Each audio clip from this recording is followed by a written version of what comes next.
ছাত্র বন্ধুরা সকলকে ওয়েলকাম আমার এই ছোট্ট ইউটিউব চ্যানেলে ম্যাথ লার্ন আর তাও বাংলা।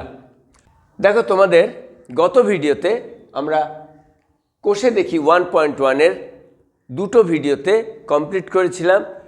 তাতে বাস্তব সংখ্যার একটা তোমরা পরিচিতি পেয়েছিলে।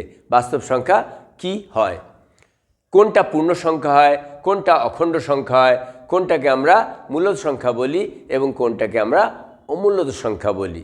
তো এই সবগুলো নিয়ে আমাদের বাস্তব সংখ্যা। এবার এই বাস্তব সংখ্যাকে আমরা এই ভিডিওতে আমরা পড়ব কোষে দেখি 1.2, আর এখানে আমরা কোশ্চেন নম্বর 1, 2 আর 3 করব। এই তিনটে কোশ্চেন আমরা এই ভিডিওতে করব।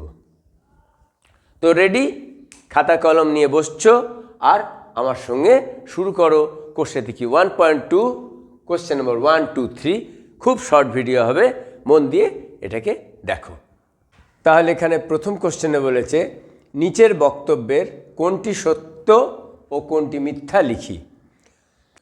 তোমরা হয়তো কোষে দেখি 1.1 যারা দেখেছো তারা খুব ভালো করে বুঝতে পেরেছো মূলদ সংখ্যা কাকে বলে, কিন্তু অমূলদ সংখ্যা কাকে বলে সেটা সম্পর্কে তোমাদের একটু ধারণা দিয়ে দিই।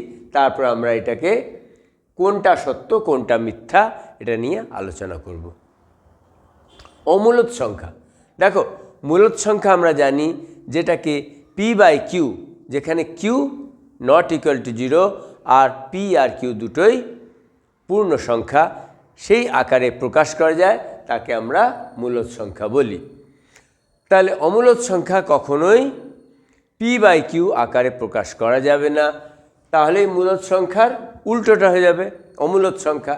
এখন কোন সংখ্যাগুলোকে p/q আকারে প্রকাশ করা যায় না?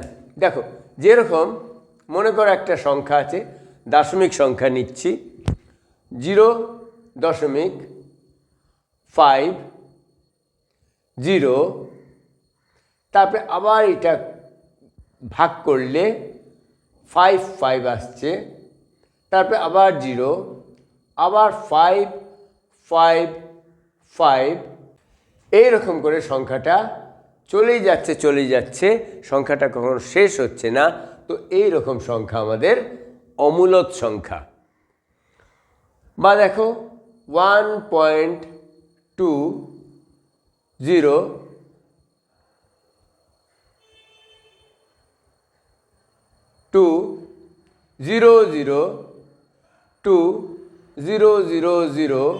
আবার 2, এইরকম করে সংখ্যাটা চলছে। এইগুলো অমূলদ সংখ্যা, কারণ এইগুলো কখনোই শেষ হবে না। এবার কিছু সংখ্যা আছে যেগুলো আমরা বর্গমূল বের করতে পারি। কোনগুলো বর্গমূল বের করতে পারি? যেমন 1-এর বর্গমূল তোমরা জানো কত হয়? 1 হয়। 4-এর বর্গমূল কত হয়? 4-এর বর্গমূল হয় 2, কারণ 2 দুগুণে 4। 9-এর বর্গমূল হয় 3। যার বর্গমূল করে আমি কোনো একটা মূলদ সংখ্যা পাই, সেইগুলোকে আমরা মূলদ সংখ্যা বলবো। সুতরাং বর্গমূলের মধ্যে 1, 4, 9, 25, 16 এইরকম থাকলে সেগুলো আমার বুঝতেই পারছি এগুলো একটা মূলদ সংখ্যা। কিন্তু বর্গমূলের মধ্যে যদি √2 থাকে, বা √3 থাকে, তো √2, √3, √5, √6, √7 এইরকম জাতীয় যার বর্গমূল বের করতে পারছি না, যেগুলোর বর্গমূল বের করা যাবে না, সেগুলোকে কি বলবো আমরা? অমূলদ সংখ্যা বলবো। তার বর্গমূল বের করা যাবে, কিন্তু দাশমিক স্থানে অসীম দিকে নিয়ে চলে যাবে, কোনো সময় তুমি ওটাকে শেষ করতে পারবে না। তাহলে সেই সংখ্যাগুলোকে আমরা কি বলবো? বলবো অমূলদ সংখ্যা। তাহলে দেখো, তাহলে একটা তো আমরা দেখলাম এইরকম প্যাটার্নে, যেখানে কোনো একটা, তাহলে আমরা একটা উদাহরণ দেখলাম এই প্যাটার্নে হতে পারে, যেটা অমূলদ সংখ্যা, যেটা নিরন্তর চলেই যাচ্ছে কিন্তু কখনো ওটা শেষ হচ্ছে না, বা যেটার বর্গমূলের মধ্যে এমন সংখ্যা আছে যেটার বর্গমূল আমি ঠিক বের করতে পারবো না, সেগুলো হচ্ছে আমার অমূলদ সংখ্যা।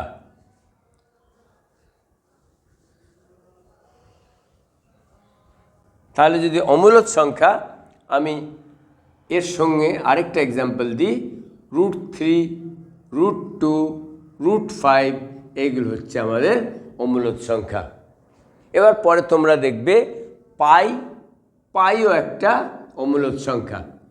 সাধারণত যে পাইয়ের ব্যবহার আমরা বৃত্তের যখন পরিধি বা এটার ক্ষেত্রফল বের করব তখন পাইয়ের ব্যবহার করব, আর পাইয়ের ভ্যালু হয় 3.14 করে যেতেই থাকবে, এটা একটা অসীম দিকে নিয়ে যাবে, কখনো এই ভাগটা শেষ হবে না। তাহলে আমরা কিছু উদাহরণ পেলাম যেগুলোকে আমরা অমূলদ সংখ্যার মধ্যে রাখতে পারি। এবার ফেরা যাক আমাদের প্রশ্নের আলোচনায়। কোন বক্তব্যটি সত্য এবং কোনটি মিথ্যা এটা লিখতে হবে। প্রথমটা আছে, দুটি মূলদ সংখ্যার সমষ্টি সর্বদা মূলদ সংখ্যা হবে। এটা আমাদের আগের কোষে দেখি 1.1-এ হয়ে গেছে, কারণ আমরা জানি 1 মূলদ সংখ্যা, 3 মূলদ সংখ্যা, এই দুটোকে যোগ করি তাহলে 4 পাবো, আর 1 মূলদ সংখ্যা, 3 মূলদ সংখ্যা, 4ও মূলদ সংখ্যা, সুতরাং দুটি মূলদ সংখ্যা যোগ করলে আমি সবসময় মূলদ সংখ্যাই পাচ্ছি। সমষ্টি মানে তোমরা জানো যোগ করা। এবার যদি এটা একটু p/q আকারে নিই, 1-এর 2 প্লাস 1-এর 3, 1-এর 2 প্লাস 1-এর 3 কী হবে? লসাগু করে তোমরা দেখে নেবে, 5-এর 6। দেখো এটাও মূলদ সংখ্যা, এটাও মূলদ সংখ্যা, আর দুটোর সমষ্টি কি হলো? মূলদ সংখ্যা। তার মানে দুটি মূলদ সংখ্যার সমষ্টি সব সময় মূলদ সংখ্যাই হচ্ছে। সুতরাং এইটা যে আমাদের সত্য সেটা বলার অপেক্ষা রাখে না, সেই জন্য এটা তোমরা লিখবে সত্য। এবার পরেরটা দেখি, দুটি অমূলদ সংখ্যার সমষ্টি সর্বদা অমূলদ সংখ্যা। দুটি অমূলদ সংখ্যা, ঠিক এক্ষুনি বললাম, √2 একটা অমূলদ সংখ্যা, √3 একটা অমূলদ সংখ্যা, আর এর যদি আমি সমষ্টি বের করি এটা সবসময় অমূলদই হবে, অমূলদ। √2 আর √3 দুটোরই যখন নির্দিষ্ট মান বের করতে পারছি না, তখন দুটো যখন সমষ্টি করব তো অমূলদই হবে। এবার আরেকটু যদি দেখি, কারণ এখানে সর্বদা লিখেছে, সেই জন্য আমাদের খুব ভালো করে চিন্তা করতে হবে। যদি √3-কে আমি আরেকটা অমূলদ সংখ্যা -√3 দিয়ে যোগ করি, দেখো √3 আর -√3 দুটোই কিন্তু অমূলদ সংখ্যা।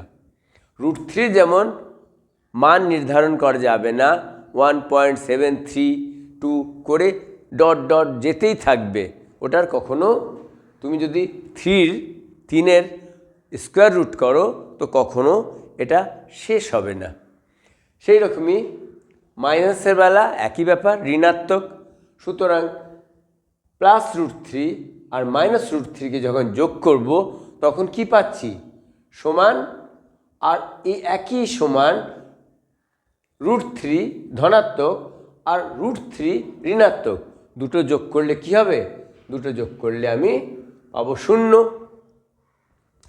তো দুটো অমূলদ সংখ্যাকে যখন যোগ করলাম তখন পেলাম 0। কিন্তু শূন্যটা কি? শূন্যটা মূলদ সংখ্যা, কারণ শূন্যকে 0/1 লেখা যায়।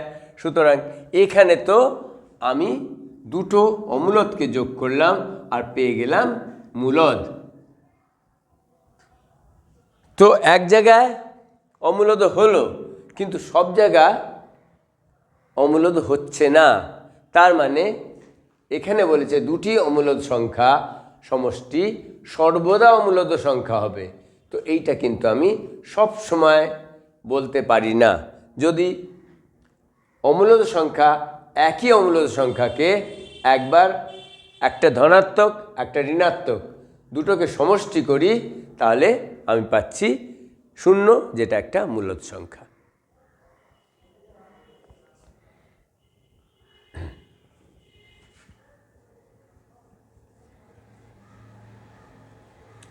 এবার পরেরটা 3 নম্বরটা আছে, দেখো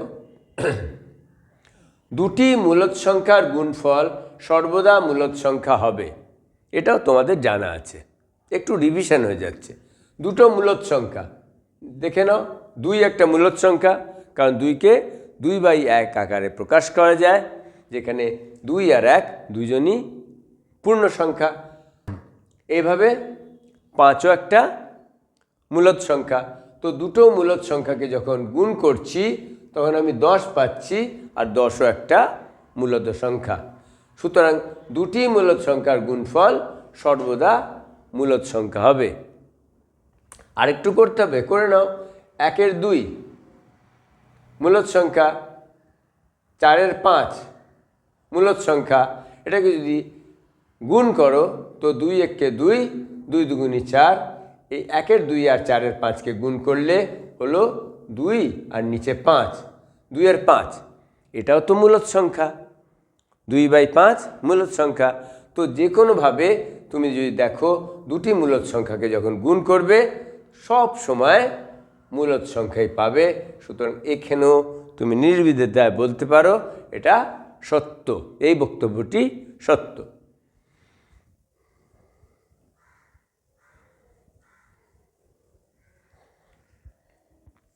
পরেরটা 4 নম্বর, দুটি অমূলদ সংখ্যার গুণফল সর্বদা মূলদ সংখ্যা হবে। দেখি, একটি অমূলদ সংখ্যা নিয়ে নিই, √2, একটা অমূলদ সংখ্যা। আচ্ছা, একে আমি √8 সঙ্গে গুণ করছি। তো √2 গুণিত √8, এটার গুণ কেমন করে করতে হয় তোমাদের দেখিয়ে দিই। রুট লিখবে আর এই নাম্বারগুলো ভেতরে চলে আসবে, বর্গমূলের ভেতরে চলে আসতে পারে।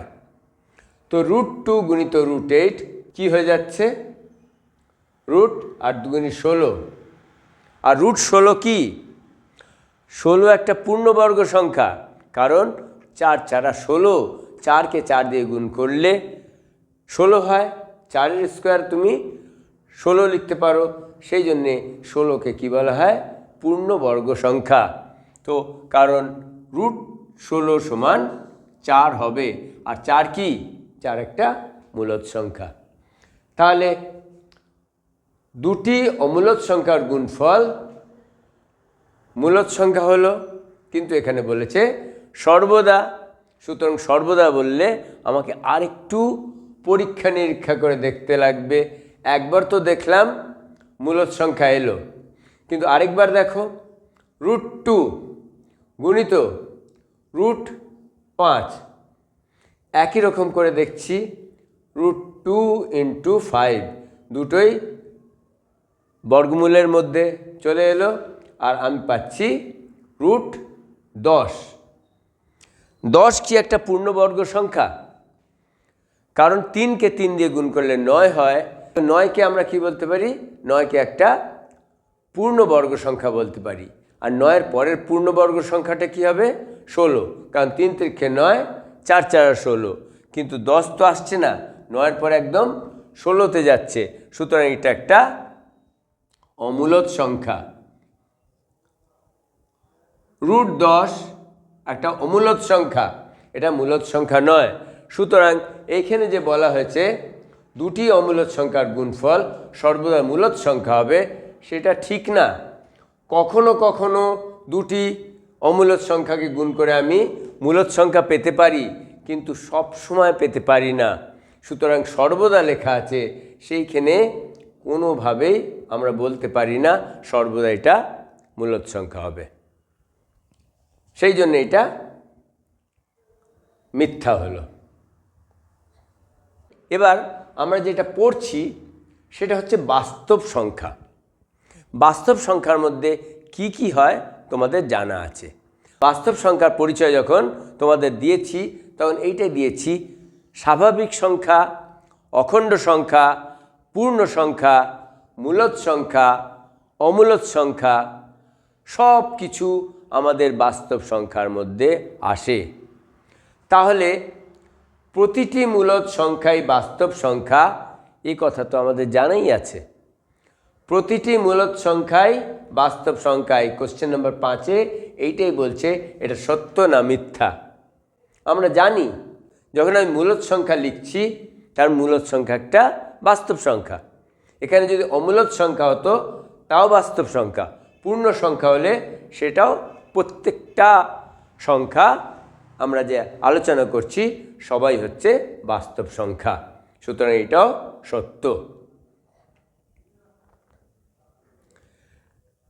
কোশ্চেন নম্বর 1-এর শেষ বক্তব্যটা দেখি কি বলছে। প্রতিটি বাস্তব সংখ্যাই অমূলদ সংখ্যা।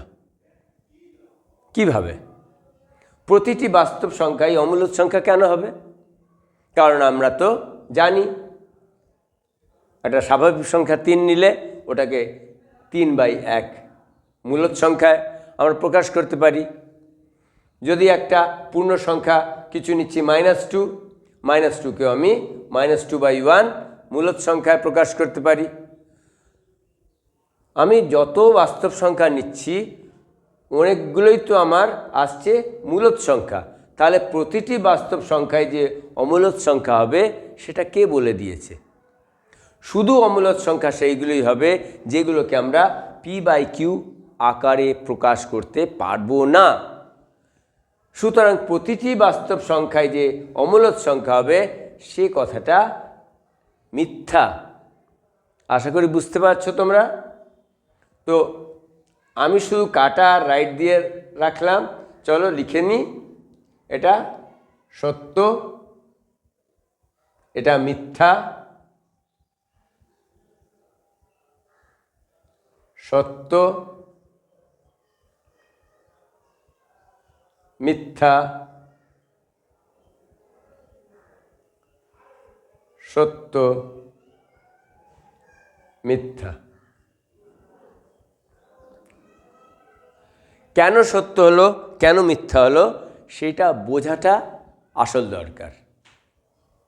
পরের প্রশ্নটা আছে, নিচের সংখ্যাগুলির মধ্যে কোনটি মূলদ সংখ্যা এবং কোনটি অমূলদ সংখ্যা লিখি। এখানে দেখো তোমাদের সংখ্যাগুলো দেওয়া আছে।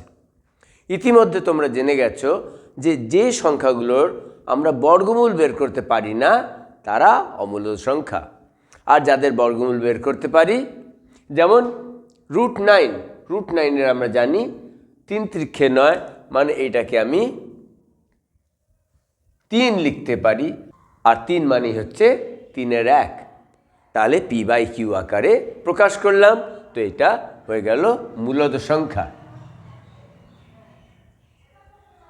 মূলদ সংখ্যা। এখন তোমরা হয়তো এইটা ভাবতে পারো 225 তো আমরা এত বড় নামটা জানি না, খুব বড় জোর 10কে 10 দিয়ে গুণ করলে 100 হয় সেটা বুঝতে পারছি, কিন্তু এটা 225 এর বর্গমূল হবে কি না আমরা কি করে বুঝব? চলো একটা দেখি। আমরা যদি উৎপাদকে এটাকে বিশ্লেষণ করি, উৎপাদকে ভাঙি, উৎপাদকে ভাঙা কেমন করে? এটা দেখো 225, এটা তোমরা সবাই জানো 225টা 5 দিয়ে ভাগ হবে। তো 5 দিয়ে যদি ভাগ করি 4×5 20, আর একটা 2 থাকবে, আর 5×5 25। তোমরা দেখে নেবে 225কে যদি 5 দিয়ে ভাগ করো তাহলে কত আসলো? 45। আবার 45কে আমি 5 দিয়ে ভাগ করতে পারি, 5×9 45। তার মানে 225কে আমি কি লিখতে পারি? 225কে লিখতে পারি আমি 5×5 25, 25 গুণিত 9। এর মানে কি? 25 গুণিত 9 মানে হচ্ছে 25-এর বর্গমূল গুণিত 9-এর বর্গমূল। এখন বলো তুমি 25-এর বর্গমূল তোমার জানা আছে, 25-এর বর্গমূল হয় 5 আর 9-এর বর্গমূল হয় 3। সুতরাং 5 গুণিত 3, আমি 225-এর অনায়াসেই বের করে ফেললাম এই উৎপাদকে বিশ্লেষণ করে যে 225-এর বর্গমূল হবে 15, 15। আর 15 তো আমার মূলদ সংখ্যা। সুতরাং এইভাবে তোমরা বুঝতে পারলে, আন্দাজে করলে বুঝতে পারবে না। তাহলে 225 যে বর্গমূলের মধ্যে যদি 225 থাকে, এর মানে হচ্ছে 15, আর এটা হলো মূলদ সংখ্যা। কিন্তু এই 3 নম্বরের সময় √7, তাহলে √7 কী হবে? 7-এর বর্গমূল বের করা যায় না, কারণ আমরা বুঝতে পারছি 2 দুগুণী 4, 4-এর বর্গমূল বের করা যায়। তারপরে আবার 4-এর পরেই হয়ে যাচ্ছে 9, 3 × 9। সুতরাং √7 আমরা বর্গমূল বের করতে পারবো না।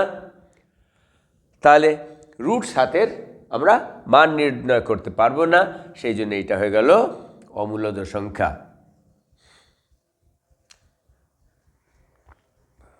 অমূলদ সংখ্যা লিখবে। এবার √50, এটাও জানো তোমরা, 7 7 49, 7 7 49। যদি 49 থাকতো, এখানে যদি 49 থাকতো, তাহলে আমরা কি লিখতাম? 7 7 49, সেই জন্যে √49 মানে হচ্ছে 7, আর এটা হচ্ছে মূলদ সংখ্যা, এটাকে লিখতাম মূলদ সংখ্যা। কিন্তু এখানে কি 49 বলেছে? 49 বলেনি, এইখানে বলেছে 50। 7 7 49, তারপরে 8-এর সঙ্গে 8 গুণ করলে 64 পাচ্ছ। তাহলে √50-এর মান নির্ণয় করা সম্ভব নয়, সুতরাং এটা অমূলদ সংখ্যা হবে। বুঝতে পারলে √50 আমরা কেন অমূলদ সংখ্যা বললাম। এবার √100, √100 মোটামুটি সবাই জানে, 10-কে 10 দিয়ে গুণ করলে 100 হয়। তার মানে 10-এর স্কোয়ার যখন 100 হয়, তখন এটাকে আমি যখন স্কোয়ার রুট থেকে বেরিয়ে যাবে, বর্গমূলের চিহ্ন থেকে বেরিয়ে যাবে, তার মানে হচ্ছে 10। বর্গমূলের 100 মানে হচ্ছে 10। কেন?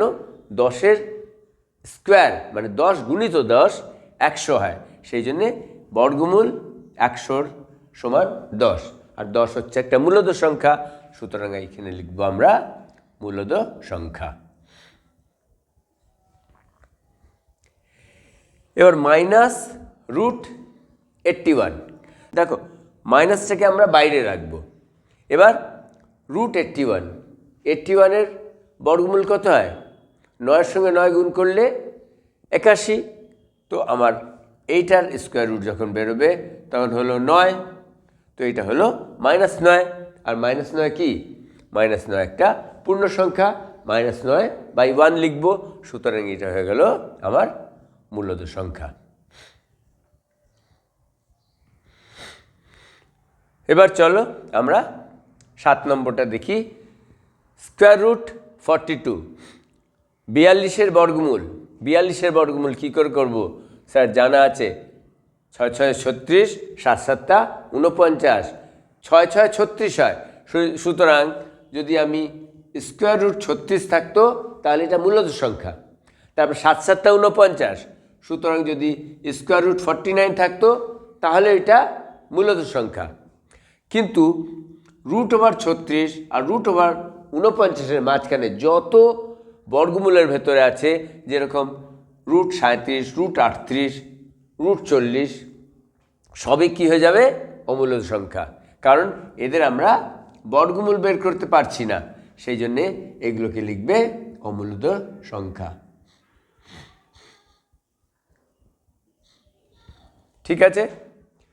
একইভাবে √29, তোমরা বুঝতে পারছো, 5 5 25, তারপরে 6 6 36, 5-এর পরে 6 আসে, 6 6 36, তাহলে 25 একটা বর্গ সংখ্যা। তারপরে 25-এর পরে 36, পরের বর্গ সংখ্যাটাই হচ্ছে 36। সুতরাং এইটা তার মাঝে পড়ছে, সেই জন্যে এটাও অমূলত সংখ্যা।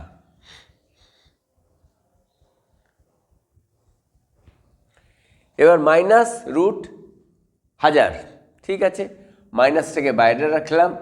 এবার দেখলাম √1000, √1000।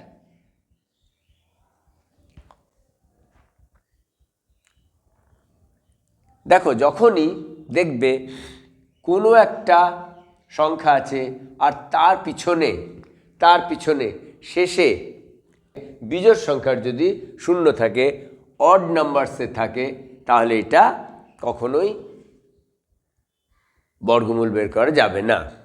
যেমন তোমরা কখনো 10-এর বর্গমূল বের করতে পারবে না, 100-র বর্গমূল বের করতে পারবে, কিন্তু 1000-এর বর্গমূল বের করতে পারবে না। আবার 1000-এর পর কি হচ্ছে? 10,000, 10,000-এর বের করতে পারবে, কিন্তু 10,000-এর পরে যদি তুমি 1 লক্ষ হয়, মানে যেখানে 5টা শূন্য, তার বর্গমূল বের করা যাবে না।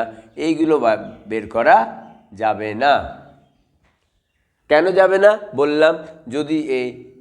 যদি কোনো সংখ্যার শেষের দিকে দেখো শুধু বিজোড় সংখ্যায় শূন্য আছে, তাহলে এটাকে অনায়াসে তুমি বুঝতে পারবে এটাকে আমি মূলদ সংখ্যায় আনতে পারবো না, কারণ এর বর্গমূলই নির্ধারণ করতে পারবো না। সুতরাং যেহেতু তুমি দেখছো 1-এর পরে 3টে শূন্য আছে, সেই জন্য এটাকে তুমি বুঝতে পারবে √1000 সবসময় অমূলদ সংখ্যা হবে। সুতরাং এটা অমূলদ সংখ্যা হলো। আশা করি কোনটা মূলদ সংখ্যা আর কোনটা অমূলদ সংখ্যা তোমরা খুব সুন্দর করে বুঝতে পারবে। তাহলে এই ভিডিওতে এই পর্যন্তই। কোশ্চেন নম্বর 1, 2, 3 করানো হলো।